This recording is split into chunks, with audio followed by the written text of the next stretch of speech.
علیکم ورحمۃ اللہ وبرکاتہ نحمده ونصلی علی رسولہ الکریم اما بعد فاعوذ باللہ من الشیطان الرجیم بسم اللہ الرحمن الرحیم سبحانک لا علم لنا الا ما علمتنا انک انت العلیم الحکیم رب اشرح لی صدری ویسر لی امری واحلل عقدۃ من لسانی یفقہوا قولی آمنت باللہ صدق اللہ مولانا العظیم وبلغنا رسولہ النبی الامین المتین المکین المختار الکریم ونحن علی ذلک لمن الشاہدین والشاکرین والذاکرین والحافظین والواصفین والحمد للہ رب العالمین ان اللہ وملائکتہ یصلون علی النبی یا ایہا الذین آمنوا صلوا علیہ وسلموا تسلیما اللہم صلی علی سیدنا و مولانا محمد معدن الجود والکرم وآلہ الکرام واصحابہ العظام وابنہ الکریم وبارک وسلم۔ سورہ بقرہ کی آیت نمبر 58 اور 59 یعنی 59 اور 60۔ 58 میری زبان سے نکل گیا، 59 اور 60 یعنی 59 اور 60، گجراتی میں جسے کہا جاتا ہے 59 اور 60۔ اللہ رب العزت ارشاد فرماتا ہے فبدل الذین ظلموا قولا غیر الذی قیل لهم فانزلنا علی الذین ظلموا رجزا من السماء بما كانوا یفسقون۔ حضور اعلیٰ حضرت نے اس کی ترجمانی اس طریقے سے کی ہے، فرماتے ہیں تو ظالموں نے اور بات بدل دی جو فرمائی گئی تھی اس کے سوا، تو ہم نے آسمان سے ان پر عذاب اتارا بدلہ ان کی بے حکمی کا۔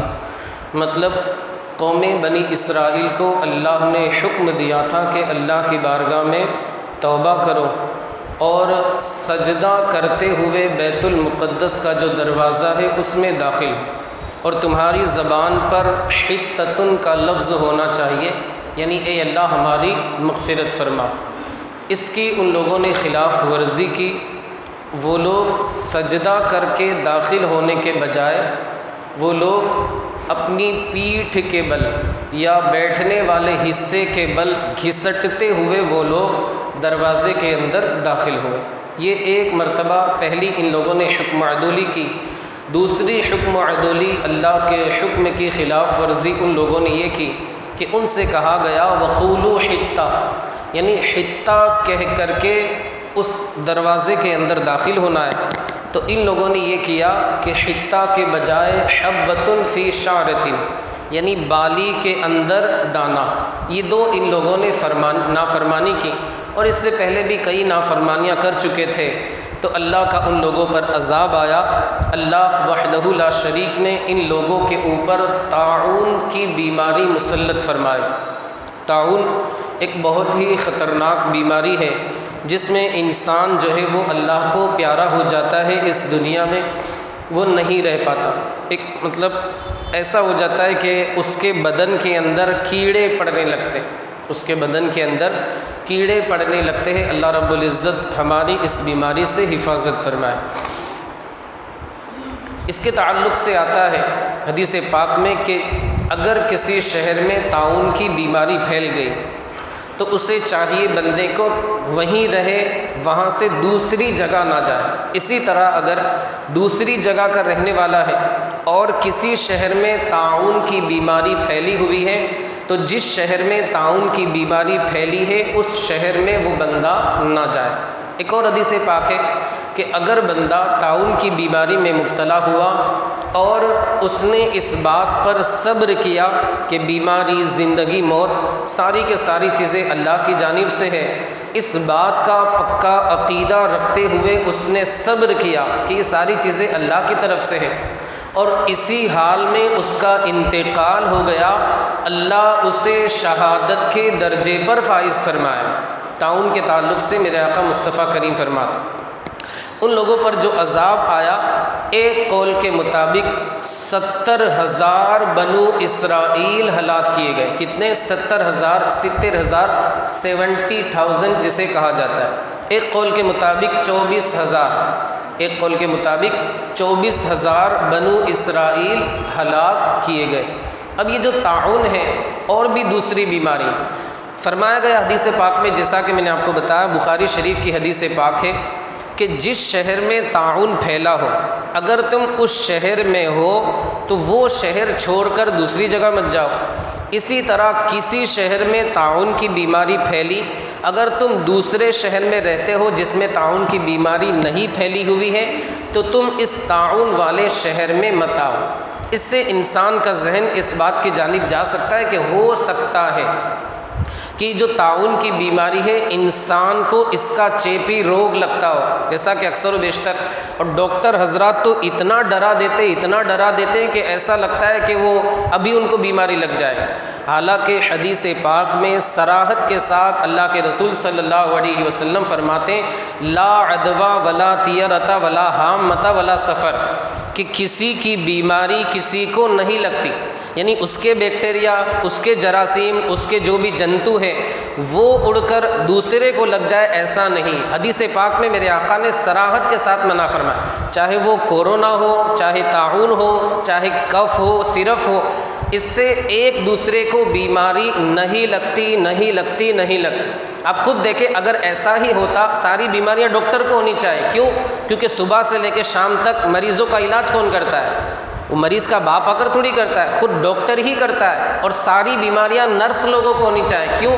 کیونکہ صبح و شام آئی سی یو میں خاص طور سے آپ دیکھیں صبح سے لے کے شام تک کون رہتا ہے؟ ظاہر سی بات ہے وہی لوگ رہتے ہیں، نرس رہتی ہیں، اسی طرح نرس میں دونوں ہوتے ہیں، یعنی لیڈیز بھی رہتی ہے، جینٹس بھی رہتی ہیں۔ میرے عرض کرنے کا مقصد یہ ہے کہ آج کل کے جو ڈاکٹر بولتے ہیں یا آج کی سائنس بھی بولتی ہے، یہ سائنس جھوٹی ہے، ڈاکٹر جھوٹے ہیں، میرے نبی کا فرمان سچا ہے الحمدللہ۔ اب حدیثوں میں فرمایا گیا کہ مت جاؤ، اس کا مقصد یہ ہے کہ اگر بندہ گیا اور اتفاق سے، یعنی ایسا نہیں ہے کہ کسی کی بیماری اس کو لگی، کسی کا طاعون اس کو لگا، اس وجہ سے نہیں، بلکہ اتفاق سے اللہ کی قضا سے، اللہ کی تقدیر سے اس بیماری کو بھی طاعون کا مرض لگ گیا۔ ہو سکتا ہے یہ کمزور عقیدے والا یہ سمجھے کہ میں اس شہر میں آیا تو مجھے اس بندے کا چیپی روگ لگ گیا اور مجھے اس کی بیماری لگ گئی، اس وجہ سے رسول اللہ نے منع فرمایا کہ اس شہر میں مت جاؤ، اس شہر میں مت جاؤ۔ اسی طرح تم اگر طاعون والے شہر میں رہ رہے ہو، یہاں سے دوسرے شہر میں مت جاؤ، کیوں؟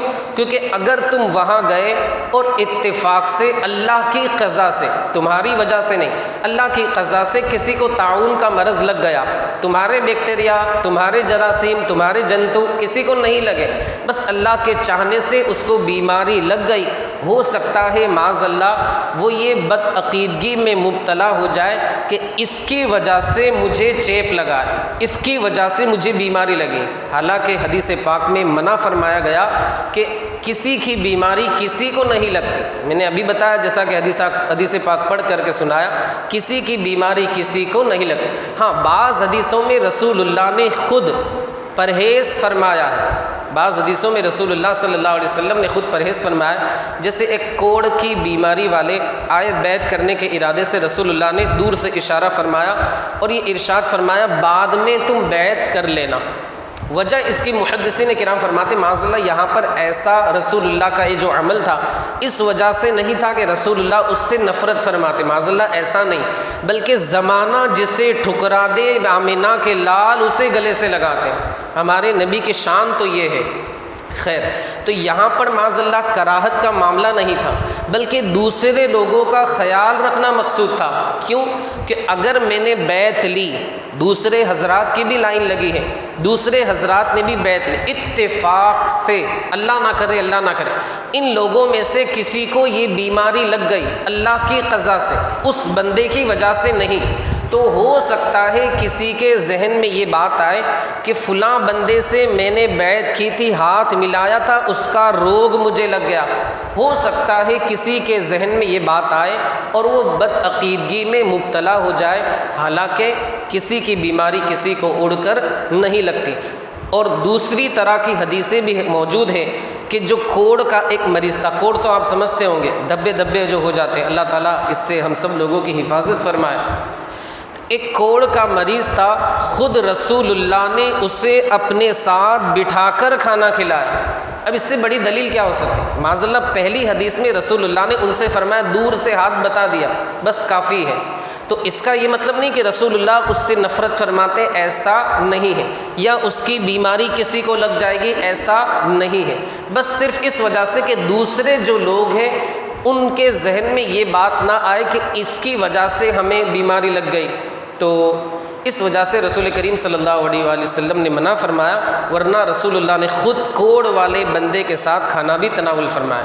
تو کوئی بھی بیماری ہو، چاہے کورونا میں تو اتنا ڈرایا، ہم نے تو یہاں تک سنا کہ یہ ایک سازش ہے لوگوں کو نماز سے دور کرنے کے لیے، کعبہ سے دور کرنے کے لیے، خاص طور سے مسلمانوں کو ٹارگیٹ کرنے کے لیے اس کو مطلب چلایا گیا۔ اللہ بہتر جانے کہ بیماری تھی یا نہیں تھی، اس کے بارے میں ہم صحیح سے نہیں بتا سکتے، اور اس کی ویکسین بھی جو آئی اس کے بارے میں بھی مطلب آج کل چرچا چلی رہا ہے۔ آپ حضرات جانتے ہیں کہ جس نے لی اس کا 2 سال بعد انتقال ہو جائے گا، یہ ہوگا وہ ہوگا۔ بہرحال اللہ رب العزت ہماری ان بیماریوں سے حفاظت فرمائے۔ خلاصہ کلام یہ ہے، چاہے کف ہو، چاہے کورونا ہو، ڈائبٹیز ہو، شوگر ہو، تھائیرائڈ ہو، اور جو بھی بیماری ہو، بہرحال ہمارے نبی کا فرمان سچا ہے کہ کسی کی بیماری کسی کو اڑ کر نہیں لگتی۔ آپ خود دیکھیں، اگر ایسا ہوتا تو دوسرے دن نرس کو بھی یہ بیماری لگ جاتی، دوسرے دن ڈاکٹر کو بھی بیماری لگ جاتی، دوسرے دن جو کام کرنے والے پٹے والے ان کو بیماری لگ جاتی، دوسرے دن جو واچ مین ہیں ان لوگوں کو بیماری لگ جاتی، لیکن ایسا ہوتا نہیں۔ ہوتا وہی ہے جو منظور خدا ہوتا ہے۔ تو ایسا برا عقیدہ ہمیں نہیں رکھنا ہے، اس سے چڑ نہیں کرنی ہے، اس سے نفرت نہیں کرنی ہے۔ جیسے ہوتا ہے کہ اگر کوئی بیمار ہے، اس کا گلاس الگ، اس کا بستر الگ، اس کا کھانا الگ، اس کی ساری چیزیں الگ، بلکہ اس کا کمرہ بھی الگ، یہ سب معاذ اللہ غیر مسلموں کے طریقے ہیں۔ اسلام میں ایسا کچھ نہیں۔ اگر آپ سب کچھ الگ کر دیں گے تو وہ اور بیمار ہو جائے گا، وہ تو ڈپریشن کا شکار ہو جائے گا کہ یار میرے گھر والوں نے مجھے مصیبت میں چھوڑ دیا۔ اسلام یہ نہیں سکھاتا۔ اسلام یہ سکھاتا ہے کوئی بیمار ہے، تمہارا بھائی ہے، مومن بھائی ہے، اسے سینے سے لگاؤ۔ عیادت کے فضائل خود آپ نے سماعت کیے ہوں گے، میرے آقا مصطفیٰ کریم فرماتے، اس سے پہلے بھی حدیث پاک میں آپ لوگوں کو سنا چکا ہوں، جو بندہ اپنے کسی مومن بھائی کی عیادت کے لیے جاتا ہے، اگر صبح کو جاتا ہے، شام تک 70,000 فرشتے اس کے لیے مغفرت کی دعا کرتے ہیں۔ اگر شام میں جاتا ہے تو صبح تک 70,000 فرشتے اس کے لیے مغفرت کی دعا کرتے ہیں، اور اگر اس حال میں انتقال کر جائے تو اللہ رب العزت اس کے لیے جنت کے اندر ایک خصوصی محل تعمیر فرمائے یا ایک خصوصی باغ اسے عطا فرمائے۔ تو مریض سے نفرت نہ کریں، بلکہ اسے آپ سینے سے لگائیں، اس کی ضرورت کو آپ پورا کریں۔ آگے اللہ فرماتا ہے وَإِذِ اسْتَسْقَىٰ مُوسَىٰ لِقَوْمِهِ فَقُلْنَا اضْرِب بِّعَصَاكَ الْحَجَرَ، جب موسیٰ نے اپنی قوم سے کہا، یعنی موسیٰ علیہ الصلاۃ والتسلیم نے اپنی قوم کے لیے اللہ کی بارگاہ میں پانی مانگا۔ اس کا پس منظر میں بھی بتاتا ہوں۔ فَقُلْنَا اضْرِب بِّعَصَاكَ الْحَجَرَ، تو ہم نے موسیٰ سے کہا کہ تم اپنی لاٹھی، اپنا عصا جو ہے وہ پتھر کر مارو۔ فَانْفَجَرَتْ مِنْهُ اثْنَتَا عَشْرَةَ عَيْنًا، تو اس جو پتھر تھا اس پر لاٹھی ماری، اس سے ایک نہیں، دو نہیں، بلکہ اللہ نے 12 چشمے جاری فرما دیے۔ قد علم کل اناس مشربہم، بنو اسرائیل میں 12 قبیلے تھے، 12 قبیلے تھے، ہر ایک کے لیے ایک ایک چشمہ ہو گیا۔ کلوا واشربوا من رزق اللہ، اللہ کے رزق سے کھاؤ پیو، ولا تعثوا فی الارض مفسدین، زمین میں فساد مچاتے نہ پھرو۔ اصل میں میدان تیہ، میں نے آپ کو اس سے پہلے بھی بتایا تھا، جہاں قوم گھومتی رہی، ان کو راستے کا پتہ ہی نہیں چلتا تھا، یہ بھی اللہ کا عذاب تھا، کیونکہ ان لوگوں نے یہ کہا تھا کہ لمبا جہاد ہے، راستہ لمبا ہے، ہم لوگ جہاد نہیں کریں گے، سامنے طاقتور قومیں، ہم لوگ جہاد نہیں کریں۔ اللہ نے ان پر یہ عذاب مسلط فرمایا کہ صبح سے لے کے شام تک گھومتے رہتے، لیکن جب دوسرا دن ہوتا وہیں پر پہنچ جاتے۔ اب قوم کو پیاس لگی، اللہ کے رسول، اللہ کے نبی حضرت موسیٰ سے کہا اللہ کی بارگاہ میں آپ پانی مانگے۔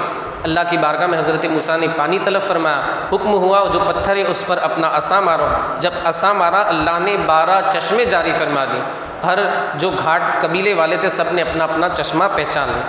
یہاں پر مفسرین کرام فرماتے ہیں کہ پتھر سے چشمہ جاری ہونا کمال ہے، بڑی بات ہے، ظاہر سی بات، لیکن اس سے بڑا کمال جو ہے وہ آمنہ کے لال کا کمال ہے۔ انگلیاں ہیں فیض پر، ٹوٹے ہیں پیاسے جھوم کر، ندیاں پنجاب رحمت کی ہے جاری، واہ واہ۔ اگر پتھر سے چشمے جاری ہو جائے کمال ضرور ہے، لیکن اس سے بڑا کمال تو صلح حدیبیہ میں رسول اللہ کا معجزہ ہے۔ صحابہ حاضر ہوئے رسول اللہ کی بارگاہ میں، ایک چھوٹا سا تھیلا تھا، رسول اللہ کی بارگاہ میں جمع ہوئے، رسول اللہ نے ارشاد فرمایا کیا ہے؟ عرض کی یا رسول اللہ تقریباً ہم 1400-1500 لوگ ہیں اور صرف اتنا پانی ہے۔ رسول اللہ نے اپنی مقدس انگلیوں کو اس تھیلے کے اندر جس میں تھوڑا سا پانی تھا اس میں داخل فرمایا۔ انس بن مالک فرماتے ہیں میں نے اپنے ماتھے کی آنکھوں سے دیکھا کہ فوراً رسول اللہ کی مبارک انگلیوں سے اللہ نے چشمے جاری فرما دیے۔ امام فرماتے ہیں انگلیاں ہیں فیض پر، ٹوٹے ہیں پیاسے جھوم پر، ندیاں پنجاب رحمت کی ہے جاری واو۔ ارے رسول اللہ صلی اللہ علیہ وسلم کی انگشت مبارک اور آپ کی برکت کا تو یہ عالم ہے۔ امام اہل سنت فرماتے ہیں جس کی 2 بوند ہے کوثر و سلسبیل، کیا فرماتے ہیں؟ جس کی 2 بوند ہے کوثر و سلسبیل ہے وہ رحمت کا دریا ہمارا نبی، ہمارے آقا مولا حضور تاجدار مدینہ صلی اللہ علیہ وآلہ وسلم کی شان کہ ادھر تو کیا تھا پتھر سے چشمہ جاری ہوا، لیکن ادھر اللہ نے اپنے نبی کو یہ معجزہ عطا فرمایا کہ آپ کی مبارک انگلیوں ہی سے چشمہ اللہ نے جاری فرما دیا۔ دوسری بات، وہاں پر حضرت موسیٰ نے اللہ کی بارگاہ میں عرض کی تھی اے اللہ میری قوم کو پانی عطا فرما۔ حضرت موسیٰ نے اللہ کی بارگاہ میں عرض کی تھی اے اللہ میری قوم کو پانی عطا فرما۔ یہ حضرت موسیٰ کا عریضہ تھا اللہ کی بارگاہ میں کہ حضرت موسیٰ نے اللہ کی بارگاہ میں پانی مانگا، لیکن جب بات آئی آمنہ کے لال کی، عبداللہ کے پیارے کی، امام الانبیاء کے سید الکونین کی، تو اس وقت مصطفیٰ کریم نے اللہ کی بارگاہ میں مانگا نہیں۔ مانگنا ویسے عیب کی بات نہیں، لیکن اللہ نے اپنے نبی کے مرتبے کو کس طریقے سے بڑھایا۔ پانی مانگنے کی بات آئی یا کچھ مانگنے کی بات آئی تو مانگا نہیں، بلکہ اللہ نے ارشاد فرمایا انا اعطیناک الکوثر، اے محبوب ہم نے آپ کو کوثر و سلسبیل عطا فرمایا۔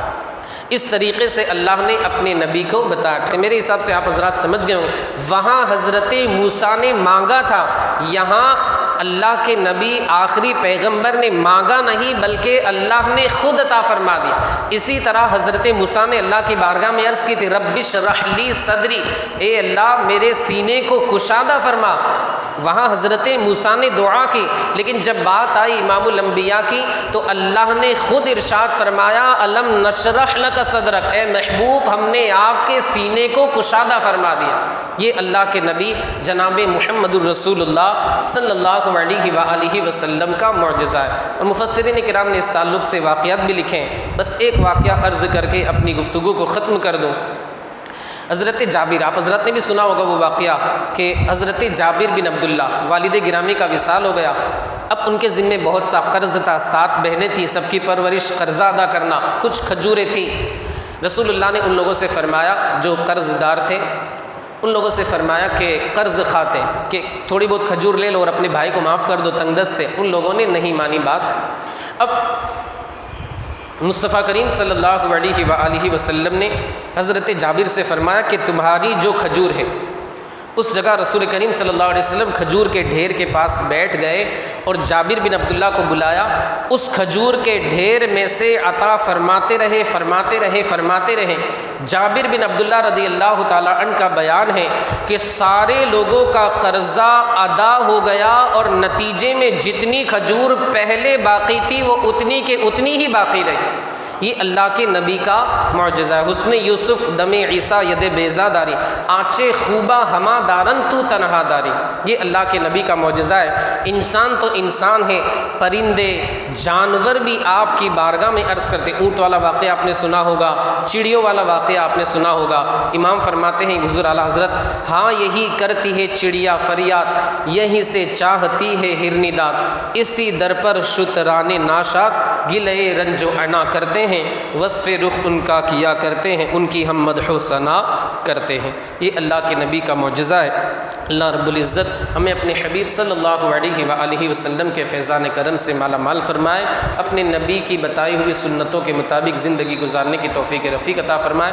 مولا ہمارے ان بھائیوں نے اس درس میں شرکت کی، انہیں اپنی شان کے مطابق اجر و ثواب عطا فرما، ان کی کمائی میں، کاروبار میں، تجارت میں، رزق حلال میں خوب سے خوب تر برکتیں عطا فرما۔ ہمارے ان بھائیوں کو پورے گھر والوں کے ساتھ ہم گناہ گاروں کو بار بار حج بیت اللہ کی سعادتیں عطا فرما، مدینۃ الرسول کی مقبول حاضری نصیب فرما، اور مدینۃ الرسول ہی میں جب ہمارے حق میں موت بہتر ہو تو شہادت کی موت عطا فرما۔ وصلی اللہ تعالی علی خیر خلقہ ونور عرشہ سیدنا و مولانا محمد وعلی آلہ واصحابہ اجمعین برحمتک یا ارحم الراحمین۔